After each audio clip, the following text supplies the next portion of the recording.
ഈ ഒരു കലിയുഗത്തില് നമ്മളെ സകല ദുഃഖങ്ങളും ദുരിതങ്ങളും ആ ഭഗവാൻ പൊന്നു ഗുരുവായൂരപ്പന്റെ പാദത്തിൽ സമർപ്പിച്ചുകൊണ്ട് മോക്ഷം നേടിയെടുക്കാനായിട്ട് എന്ത് ചെയ്യണം? ദിവസവും ഈ ഒരു ഗ്രന്ഥത്തിലെ ശ്ലോകങ്ങൾ വായിക്കുക. ഈ ഒരു ഗ്രന്ഥത്തിലെ ശ്ലോകങ്ങൾ വായിക്കുന്ന ആ ഒരു വ്യക്തിക്ക് നാശമില്ല എന്നാ പറയപ്പെടുന്നത്.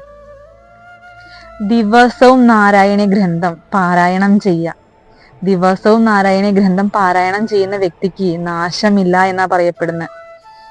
മേൽപ്പത്തൂർ നാരായണ ഭട്ടതിരിപ്പാട് അദ്ദേഹത്തിന്റെ എല്ലാ ദുഃഖങ്ങളും ദുരിതങ്ങളും ബുദ്ധിമുട്ടുകളെല്ലാം തന്നെ ആ ഭഗവാന്റെ പാതാരവിന്ദത്തിലേക്ക് നാരായണീയം സമർപ്പിച്ചുകൊണ്ടാണ് മോക്ഷം നേടിയെടുത്തത്. നാരായണീയം പാരായണം ചെയ്യുന്ന ആ വ്യക്തിയുടെ എല്ലാ സുഖദുഃഖങ്ങളും ആ ഭഗവാൻ പൊന്നു ഗുരുവായൂരപ്പന്റെ പാദത്തിലേക്ക് സമർപ്പിക്കുകയാണ്.